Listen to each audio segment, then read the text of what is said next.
Hi guys, how are you today? So this video presentation is all about the triangle congruence postulates.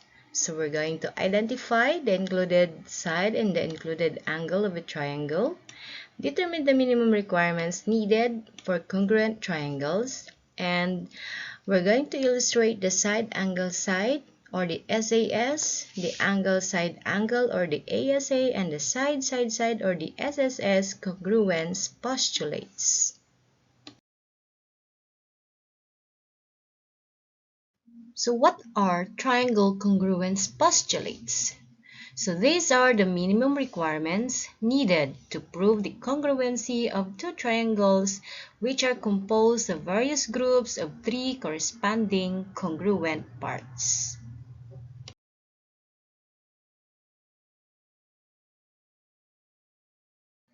So before we study the postulates that give some ways to show that the two triangles are congruent, given less number of corresponding congruent parts, let us first identify the parts of a triangle in terms of their relative positions.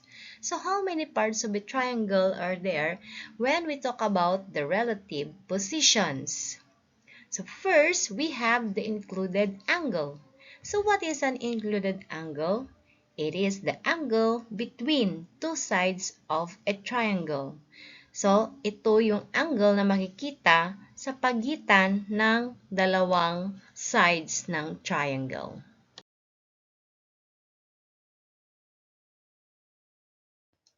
So, say for example, we have triangle ABC.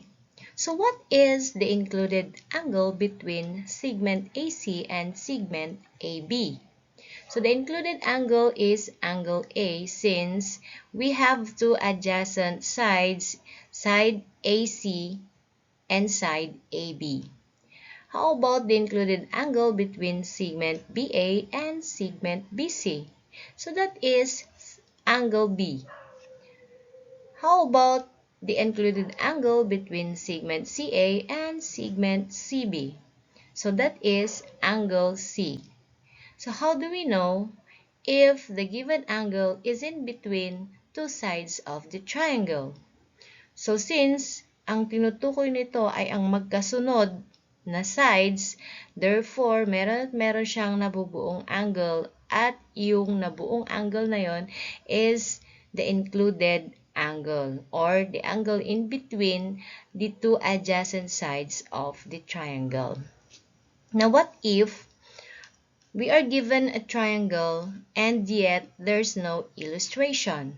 So how do we know the included angle between two sides of the triangle? So titignan mo lang yung given sides of the triangle. So in here, segment AC and segment AB. Ano bang letra ang nauulit? So that's letter A. So therefore, that is the included angle, which is angle A.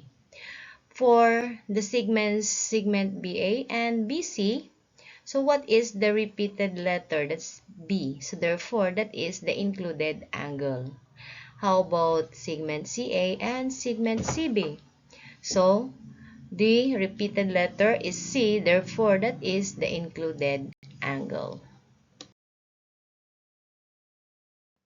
And now, what is the second part of a triangle in terms of their relative position? So we have the included side. And what is the included side? It is the side common to two angles of a triangle.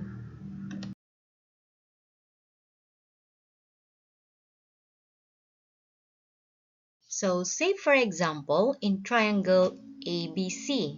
So what is the included side between angle A and angle B? So the included side is segment AB. How about the included side between angle B and angle C? So angle B and angle C. So that is side BC or segment BC. And how about the included side between angle A and angle C? That is segment AC. So the included side between angle A and angle C. Now, What if we do not have an illustration again? Walang drawing, wala kang makikitang triangle. And how do you know that segment AB is the included side between these two angles? So, simply just get the first letter and the second letter and then put them together, so that is already the included side between the two angles. So since we use here angle A and angle B, so the included side is side AB or segment AB. Same as true with angle B and angle C. So we have segment BC or side BC. And for angle A and angle C, so the included side is simply side AC or segment AC. And now, let us see how we can verify if the triangles are congruent using fewer pairs of congruent corresponding parts. So, the three postulates on triangle congruence are the following. First, we have the SAS congruence postulate or the side angle side. Number 2, we have the ASA congruence postulate or the angle side angle. And number 3, we have the SSS congruence postulate or the side side side. So what is the SAS congruence postulate or the side angle side congruence postulate? So if two sides and the included angle of one triangle are congruent to the two sides and the included angle of another triangle, then the triangles are congruent. So you can see on the illustration below of the corresponding congruent parts of these triangles. Kailangan magkasunod ang side at ang kanilang included angle.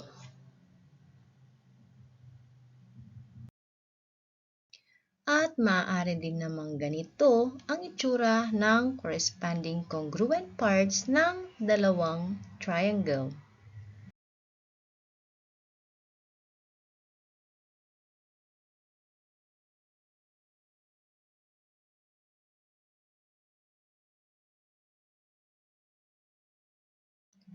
At may possibility na ganito rin ang itsura ng corresponding congruent parts ng dalawang triangle, as long as ang dalawang sides ay magkasunod at meron itong included angle.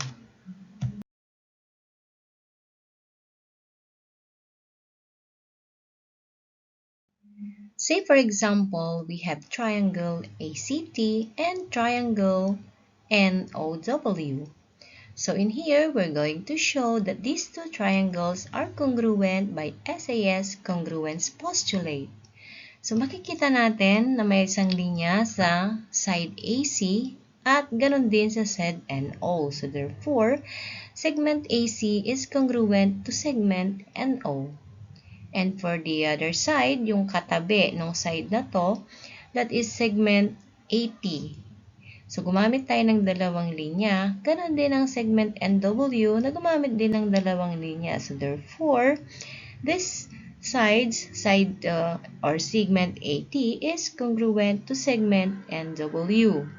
And for the included angle of these two sides, so we have angle A and angle N na gumamit ng red mark. So, angle A is congruent to angle N. So based on the given corresponding congruent parts of these two triangles, we can say that triangle ACT is congruent to triangle NOW by the SAS congruence postulate. Example number 2. So we have triangle FAI and triangle RAI. And the given corresponding congruent parts are segment FA is congruent to segment RA. And the segment FI is congruent to segment RI. As well as angle F is congruent to angle R. So based on the given corresponding congruent parts, the triangles triangle FAI and triangle RAI are congruent to each other. And now we have the second triangle congruence postulate, which is the ASA congruence postulate. So what is the ASA congruence postulate? So this is the side angle side congruence postulate. It says that if two angles and the included side of one triangle are congruent to the corresponding angles and included side of another triangle, then the triangles are congruent. So, meron tayong illustration sa baba. Pinapakita niya na ang isang angle ng isang triangle ay kaparehas ng sukat sa isa pang triangle. Ito yung blue color na angle. At isa pang angle ng unang triangle ay may kaparehas din na sukat sa pangalawang triangle. Kasama dito ang side na nasa pagitan nila. So, sinasabi nito na ang dalawang triangle ay magkasukat o magkaparehas. Maaari din naman na ang corresponding congruent parts ng dalawang triangle ay ganito ang kanilang itsura. Parehas na kulay, ibig sabihin parehas ang sukat, ganun din ang included side.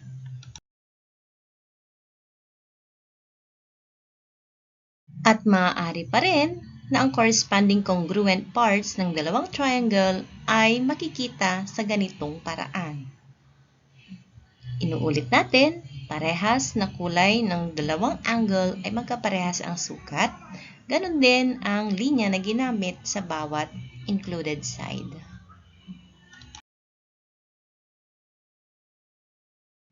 Say for example, we have triangle ONE and triangle DAY. So we're going to show that these two triangles are congruent by the ASA congruence postulate. So makikita natin na sa isang triangle, meron siyang kulay blue, ganun din sa isa pang triangle. So this means parehas ang kanilang sukat. So angle O is congruent to angle D. Ganun din sa isa pang angle. So we have the red color. So angle E is congruent to angle Y at kasama yung side na nasa pagitan ng dalawang angles. So we have segment OE is congruent to segment DY. So in here, triangle O and E is congruent to triangle DAY by the ASA congruence postulate. And now, we have the third triangle congruence postulate, which is the SSS congruence postulate. So what is the SSS congruence postulate? So this is the side-side-side congruence postulate. So it states that if three sides of one triangle are congruent to the corresponding three sides of another triangle, then the triangles are congruent. So we have here an illustration. Ibig sabihin, the three sides of the first triangle must be congruent to the three sides of the second triangle. So makikita natin, no? Magkaparehas ang dalawang sides base sa marka. Isang linya, kaparehas din niya ay isang linya sa kabilang triangle. So, dalawang linya din sa isang triangle, at yung tatlong linya din sa isa pang triangle. Ibig sabihin, kapag ganitong parts, or ito ang corresponding congruent parts ng dalawang triangle, ibig sabihin, sila ay magkaparehas. Say for example, we have triangle JOY and triangle FUL. So we're going to show that these two triangles are congruent by the SSS congruence postulate. So in here, side JO is congruent to side FU. Side JY is congruent to side FL, and side OY is congruent to side UL. So therefore, triangle JOY is congruent to triangle FUL by the SSS congruence. And now, it's your turn. Let's see how well did you learn.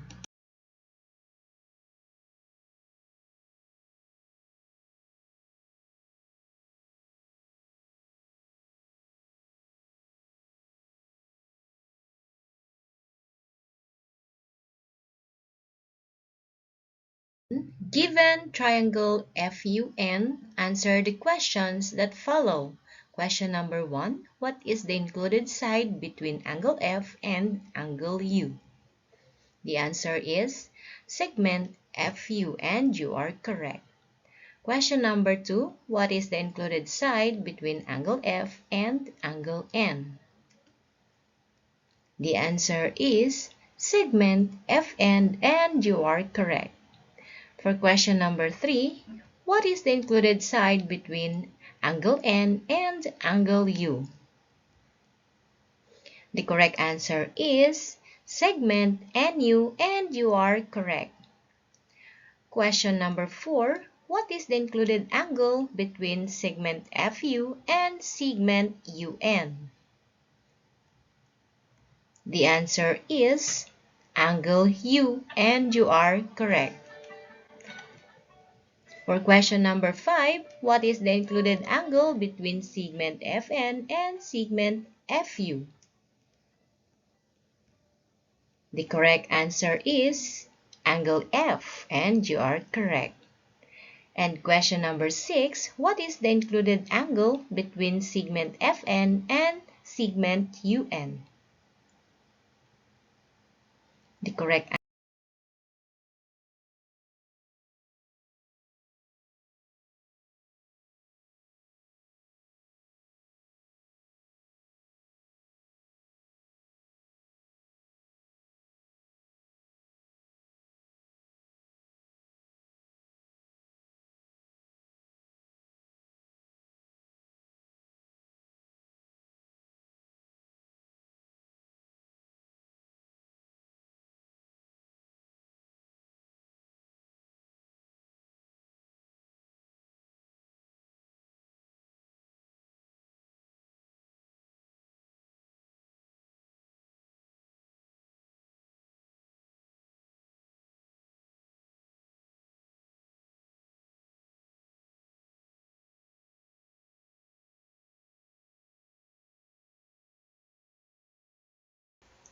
Well, that's all for today.